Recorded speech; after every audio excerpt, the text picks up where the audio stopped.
Hello, welcome in. This is Sarah with Energetic Rebel Astrology, and I'm back today with a video discussing this Chiron conjuncting Jupiter and Aries placement that we have going on from yesterday for the next several days. I thought this was important enough to touch on because it speaks to our collective wounds and it also speaks to our individual wounds. So depending on where Chiron falls in your chart, that can give you some answers as to which house this will be affecting.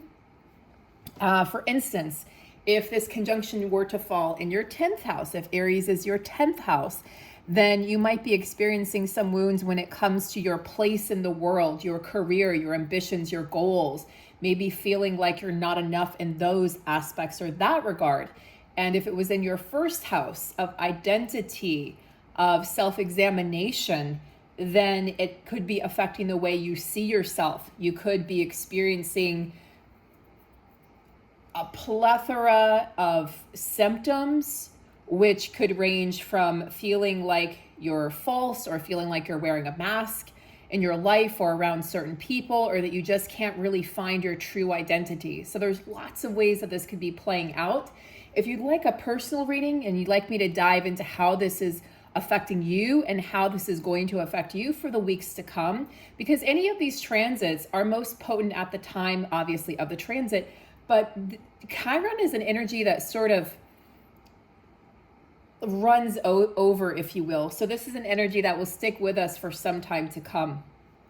In addition, we just have so much going on this month. So I'm also offering North Node and South Node readings where we talk about your destined path in this lifetime. I call it It Was Written in the Stars reading. It's my most popular reading over the past 3 years. I love, love, love this reading. We also look at your past. We look at your wounds. We look at your past life energy. We look at your gifts and talents that you're bringing into this world, as well as what might be stifling your true path. And this is really good for someone who wants information or feels stuck on their path. My greatest gift that I offer as a teacher is to help others get unstuck. So that's a great reading for that. Also, if you'd like to find out what Aries season has in store for you, I'm offering an Aries season reading. It coincides with the spring equinox and the new moon in Aries, all happening in just about a week and a half, 2 weeks down the road here. And if you'd like a Jupiter and Pisces reading, I am also offering those. I offer more readings than that. So if you just say, hey, Sarah, I want a reading and I'd like you to intuitively read, I can do that for you as well. So any of those readings, reach out to me at the email listed in the description box below. And if you'd like to join our 6-week chakra course, we are starting March 18th. That's not this Saturday, but next Saturday, running for 6 weeks.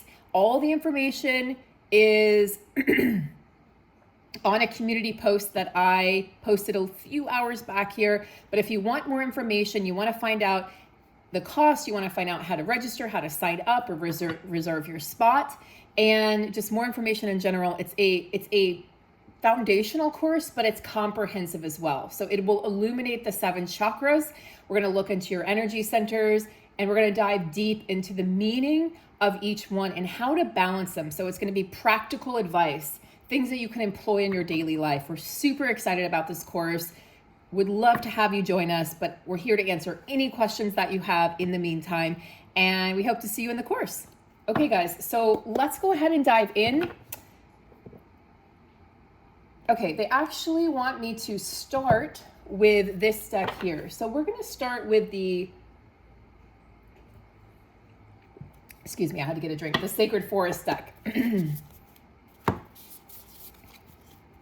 We're going to call in the angels and ancestors, as well as my guides, to assist in providing a clear and comprehensive picture here. And we're calling in a lot of joy this month. We're moving back towards action, but we're also calling in joy. We're calling in our greatest and highest joy. We're calling in a timeline of joy, a timeline of triumph, a timeline of action, and a timeline of manifestation. Now we're still in Pisces energy, so some of you are still in that sleepy, dreamy energy. If you want to learn more about that, you can watch some of our lives. I think we have 1 or 2 on this channel, and check out my sister channel, Energetic Rebel. We have lives on that channel as well. Tomorrow, Whitney and I will be going live on my sister channel, Energetic Rebel. will be likely around 4 p.m. Eastern, maybe a little bit later, and we'll be talking about the course in more detail. We're also going to talk about the current energies, and we're going to be answering questions for you guys. So join us tomorrow afternoon Eastern time. Okay. We have water spirit. Well, we're in Pisces season. So yes, we are in water season. We're in watery energy. Some of you may feel like this is a very deep energy, and you may feel like it's hard to catch your breath, or you may feel like it's hard to find motivation right now. But also the seeds have been planted. So well before Aries season starts, the seeds are planted. So you will be feeling a push to move, a push to action. It just might be that you feel like, I don't have all the parts, like all the moving parts yet. So maybe you say, well, I can't proceed. Really check in and see if that's your ego, because this is about manifesting your dreams through knowledge. So is that your ego telling you that you don't have enough information to start? Like perhaps you should just start without all the information, without all the explanations that your ego requires. You know, this is something Whitney and I have battled for the past several months, you know, developing this course. We finally just said it's time to start. And of course, Aries energy supported that. So it coincided beautifully with the beginning of Aries season and the end of Pisces season and the beginning of an astrological new year. We are in an astrological new year. So much is in store for us. We have eclipse season, the changing of the nodes. So much is going to happen collectively over the next 20 years, and so much is happening individually so that I can reflect externally in the collective field as well. Collective field of knowledge. So we're working with both water and air energy here. And water spirit, this is, you know, we have the energy of otter spirit as well. Otter is playfulness. So it's manifesting your dreams through playfulness. Very Piscean energy, if you will. Pisces is the 12th house energy. So Pisces is the conglomeration of the previous 11 houses, and it's mashed up into this one house. And we can pull from all of those houses: our money house, our friend house, our manifestation house, our career house, our relationship house, right? Our sexual intimacy house, our knowledge house. We can pull from all of those houses to create the best possible foundation. We really are laying the bricks in the foundation for our futures right here and right now. It's such an interesting time to be human, to be alive here on Earth. And keep in mind that those people who are crossing at this time, and many are and many will be over the next several years, those people are going to be looking out from us from the other side. Their jobs are not done. It's just that they need to change form to be able to accomplish their jobs with more productivity and less, you know, feeling less anchored and weighed down by this bodily energy, right? By the body form. So they're just changing forms. But we're seeing it a lot. We're seeing people just suddenly leave, right? And there are other reasons for that as well. I'm not going to get into that here, but if you know, you know. But also these souls have chosen to exit Earth at this time. So that's something to keep in mind as we move forward, as things shift and change, that not everyone's going to be able to come with us on this journey, because it's just time for their human earthly journey to end. It's time for them to transit and experience a transformation and free themselves from perhaps its aches and pains, its illness, its dis-ease. Perhaps it's mental, perhaps it's just the stress and strain that has taken a toll on their spirit. But whatever it might be, they're going to be freed. But rest assured that they're working with us from the other side. And this includes pets that have crossed, you know, recently or will cross. So one thing that's occurring right now, and this is how you know that you're shifting and changing. This is how you know that you're climbing the ladder of ascension and how you're leaving things behind, okay? And again, we're preparing to enter a brand new astrological year. There's a reason why January doesn't usually feel like a new year. It's not. March is the actual new year. April is the new year energy. So Aries season marks a new era. It's literally a new era with Pluto moving into Aquarius. It's a new era with Jupiter moving into Pisces after 3 years. It's a new era. It's new, fresh energy. And work with the energy. It will work with you. It wants you to move forward. It is moving you forward so that you can manifest your dreams through knowledge. We've gained so much knowledge over the past 3 years with Saturn sitting in whatever house it was sitting in for you. And What did you reap? What knowledge did you reap? What gifts did you sow from Saturn in whatever house it was in? If it was in your, let's say, ninth house of education and higher learning and exploration, then perhaps you learned that over the past 3 years, maybe you couldn't travel physically, so you had to travel internally. You had to find ways, maybe through meditation or mindfulness or something local. You had to find ways to fulfill that or satisfy that hunger and that desire and thirst for travel or knowledge. So we found different ways to work within the confines, because Saturn often feels confining, the confines and constructs of that Saturnian energy. So how are you manifesting your dreams? Well, we're doing it through knowledge right now. So it could be that it's knowledge coming in through dream state, through the fourth dimension. It could be that it's knowledge coming in through the ancestors. And something that's been coming through strongly for me personally, and I imagine for many of you as well, or will be coming in, is calling on your grandparents, calling on your great-grandparents, calling on the ancestors and your familial line to assist you.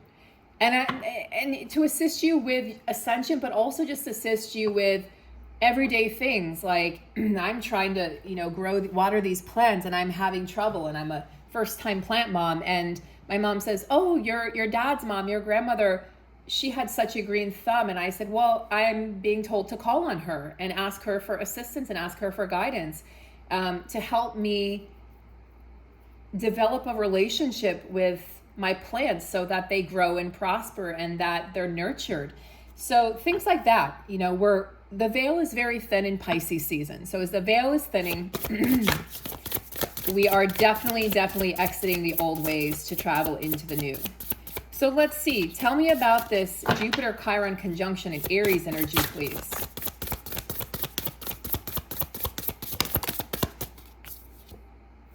It's a passage, standing stone. It's a passageway. We've crossed a threshold is what I'm hearing. And now we're entering a new dimension, a new chapter, a new reality, and a new way of being. So it might feel like you're in altered consciousness at this time. Well, you are. You are in altered consciousness. Uncertainty. Okay? It's funny that we got knowledge and uncertainty in the same reading. I think a lot of people are doubting themselves right now. We're going through this massive identity shift. And some of you will have had, let's say, Saturn in your 8th house or 12th house. I've talked about those houses, or your first house. You may have been doubting yourself. It may have been challenges in the way that you conduct your life, the way that you see yourself, the way others see you. Saturn in your 12th house is all about endings to create new beginnings, but you often can't see the light until Saturn exits that house. So Saturn in the 8th house, which is where Saturn's been for me 3 years, it's all about, it's your connection to other people's money, your connection to, it's also taxes, but it's also most importantly death and rebirth and transformation. So it could be a shift and a change for those of you with Saturn in your 8th house in the way in which you make money, create abundance, your relationship with money and abundance, your relationship with endings and beginnings. And are you comfortable shedding skin and leaving things behind and releasing in order to grow, in order to learn and gain knowledge, in order for your dreams to manifest, maybe not in the way that you expected, but in a much better way ultimately. So this passage is about becoming friends with uncertainty. And it's funny how similar these two cards look. So can you befriend uncertainty? Can you get comfortable with not knowing? Can you get comfortable with moving forward even though you don't know what's behind the curtain or what's behind the door? Let's check in now with the Oracle of the Moon Oracle. We're going to check in. I just want to check in with the full moon in Virgo vibes here, because that we just had that a few days ago. Tara and I did, I guess it was about a week ago. Tara and I did a live reading on this channel. So if you want to learn more about the full moon in Virgo energy, you can check that out. Just check under the videos and you'll see the live video. And it's from last Saturday, I believe. Saturday or Sunday? Saturday or Sunday. Focus. Well, full moon in Virgo. Virgo asks us to organize our lives, organize our thoughts, organize our daily habits. Virgo is connected to our health. So perhaps you're being asked to cut out certain foods, introduce new foods, maybe vary your workout routine, vary your daily habits and routines, maybe take a different way to work, maybe start, journaling in the morning, just doing things differently. Where is your focus? Where is your focus? Is it in the right places? Is it on the right things? That's definitely a Virgoian energy. The Virgoian energy can feel limiting and confining, a lot like Saturn. Now, Virgo can actually free you, because first it allows you to get organized and to really hunker down. Yeah, Virgo is about growth. So we're growing through the discomfort. Okay, we're growing through the uncertainty. If you focus on the uncertainty and you focus on the fear, you're going to get more of that. If you choose to focus instead on manifesting your dreams, knowing that you're walking through a passageway, that you're encountering a new path, it just looks different maybe than the way you thought you would see it or perceive it, then you'll know that anything is possible and you'll get more excited instead of maybe depressed or upset or anxious. So it's all, right now, it's all about the way in which we're perceiving our existence, the way in which we're perceiving our experiences.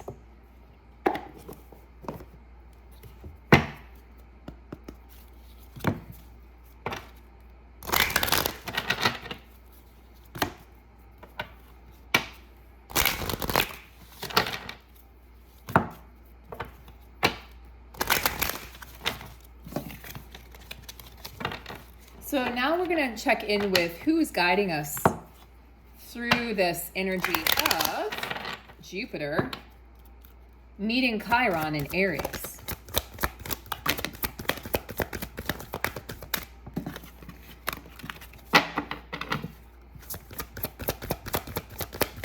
Who's meeting us on this path, on this journey? Krishna, devotion. Yeah, that's also Virgo. Are you devoted to your path? Are you devoted to your awakening? Are you devoted to your growth? Where is it, growth? Are you devoted to your knowledge? Are you devoted to this path? Are you devoted to your dreams? Are you devoted to really getting down and focusing, down and dirty with focusing, down and dirty with the mechanics of growth and what that actually translates to? So it says, trust your spiritual guidance. Your commitment has been recognized. You are loved unconditionally. You are loved unconditionally. So your devotion to your path, your devotion to others, your devotion to self, your devotion to divinity, divine wisdom has been recognized. So your spiritual connection to the whole, or to the one energy, or to the divine, or to God has taken on a greater depth recently. So if you feel like you've gone through hell and back, you've been on a battlefield, I call it the mind battlefield. Like you just feel like everywhere you walk, there's like, a mine blowing up, or you just, everywhere you turned, everywhere you looked, every person you spoke to, it just nobody had the answers. And you might have felt like you were walking this path alone or walking this path blindly. Well, you were. So you were emotionally and mentally and spiritually tested. So Krishna comes here to let you know, or to remind you that you are connected to the one, the oneness, the divine, that you are a divine being, and to encourage you to act from this place of divinity. So those of you who are at a crossroads, which most of us are, we're at this place of uncertainty, call on Krishna to assist you with making the choice that is going to honor your soul's path versus veering further off the soul's path. Some people will choose to veer off. They'll eventually find their way back because all roads lead home. Truly, all roads lead home.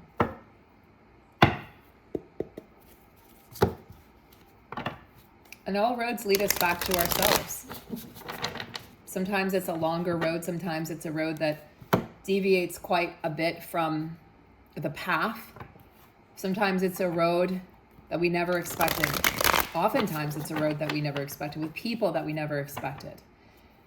What surprised me the most recently about life is first of all, the capability of people to be compassionate and loving and aware and self-aware, but also the potential for growth that we have as humans. A few people have come back recently and demonstrated, myself included, so much growth. And so those relationships have shifted, and it's shifted me. And I realized that this really is Earth School. We really are here to learn and to transform and to grow. Look, the magician. We're magicians. We're masters of our fate. We're masters of our destiny. After the Fool comes a magician. Then we go into Emperor, Empress territory, right? And so on and so forth through the major arcana, through the journey of the hero, through the journey of the soul, the journey of the devoted. And we recognize everything that we have within ourselves. This person is not seeking information or knowledge outside. This person is seeking from the inside.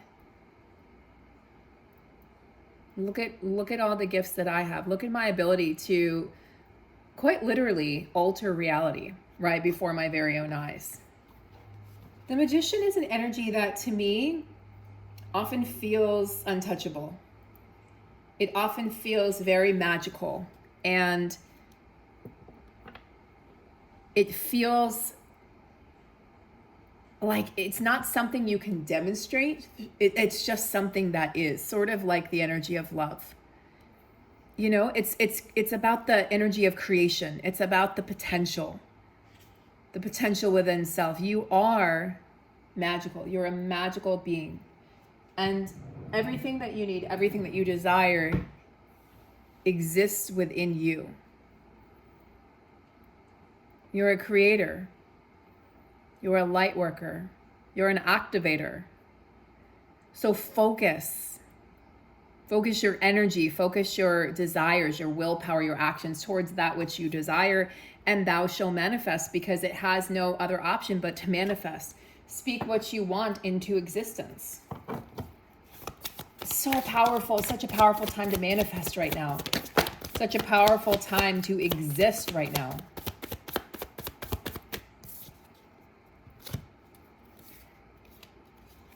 Even though you might feel discontent or bored because of the uncertainty, the Ten of Swords indicates to me that you're at the end of a very challenging and quite emotionally painful, like we talked about, spiritually painful, mentally painful, that battlefield we talked about with Krishna. You're at the end of that journey. Tens are endings. You're at the end of that journey. That full moon in Virgo signified the ending of something so that you could start something new. So that energy of boredom or discontentment, and look, she's got these 3 cups behind her, but what she can't see is this beautiful cup that's being offered to her, because she's too busy focused on this energy. She's too busy focused on what didn't work out to see what could actually work out and manifest for her. Don't be her. And this person is leaving behind that which feels boring or unsettling or uncomfortable or painful. She's leaving that behind to walk towards her new path. And look, she's barefoot. She has nothing on her back. She's not taking anything with her. So she's not taking the pain. She's not taking the memories that will weigh her down. She's worked through her sorrow and sadness. She says, I've had enough is enough. She's almost weightless. It feels as if she could lift off of the page and just fly away. And I think that's the signification of the birds here. It's an energy of freedom. It's an energy of freeing herself. No one's doing it for her. She's doing it for herself. No more burdens. I don't have to carry the load by myself. And that's so important. You know, as we move towards Pluto moving into Aquarius on the 23rd of this month, and we see group work and we see the collective consciousness shift, people start to realize, I have a short limited time here on earth in this physical form as this person that I am, as this avatar, as Brandon or Sarah or Michael or, you know, Rashad or whatever it is. I have a limited time as this personality. What do I want to do? with this precious time that I've been given by the Creator? What do I want to do? What do I want to create? What's my legacy that I want to leave on this world? People are going to get really deep because we just can't live superficially anymore. It's just not an option with Pluto and Aquarius. It's not an option with Jupiter and Pisces. It's not, or Saturn and Pisces. It's not an option for us to live small or for us to pretend like our existence doesn't matter or like this life doesn't matter. It's not going to be enough just to live to work or work to live. Either way, it's not going to be enough for us to just have money in the bank. That's why certain things that used to satisfy you haven't been satisfying you anymore, because that version of you had to go. It had to be shed. And the ego wanted to hold on. That's why we went through several years of this, the dark night of the soul, the mourning, the loss of what was, the loss of what we thought we knew. We all went through it collectively. We all went through it individually. And the beauty of these past 3 years was that we didn't do it alone. When the world shut down, the world shut down. So neighbors came together, cities came together, right?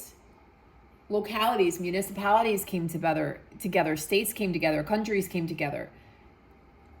And I don't know about you, but when the world shut down, even though it was so frustrating for the ego, because suddenly there was nothing for us to do but quote unquote shelter at home, our oceans thrived. There was less pollution. There was less noise pollution. There was less stress. Families were able to be together. Well, some were. If you had a loved one that was sick, that's a different story. But the point is, when things slowed down, people reflected on their life. They reflected on the meaning of life. They reflected on, why am I actually here? If it all ends, and it does all end, at least this version of reality, what the hell am I doing with my life? What am I doing? I don't want to be that version of myself anymore. So you shed that version, you shed that skin. And it felt, awakening isn't this glorious, amazing, exhilarating experience all the time. Oftentimes it's boring. You feel so uncomfortable that it's actually, you have to move, or you can't sleep, or you get nightmares, or you're in a rage, or you're sad and you're crying, or you feel like your heart is breaking, or you feel like you're cracking open. And all of these things happen, right, to teach us and remind us that we came here to grow. We came here to expand. We came here to learn and to take those lessons with us. So we don't take the body, but we take the experiences, we take the lessons, we take the love. We're learning this now. We're learning how to live. So there's just so much more I could say about this. So much coming from my heart. I hope you'll join us for the 6-week chakra course. It's this beautiful immersive course in the energy centers of the body, how to manage your energy, how to understand, the foundation of energetics is the energy centers, is the chakra system. Think of it as like the chakras as, organs for the soul. You have to have them to be able to function. And if they're out of whack, it can affect your life in significant ways. So walk with us as we journey through the chakras starting next Saturday, March 18th. We'd love to have you reach out to me. My email is listed below. And if you'd like a personal reading, reach out to me as well for that. And I'm sending all you guys so much love on this Friday evening or Saturday morning or afternoon, wherever you are. Saturday evening it could be. And just know that you are never, ever alone. You are never alone in this thing called life. We are all connected. I love you all. Have a beautiful day or night, and I'll see you soon. Good night.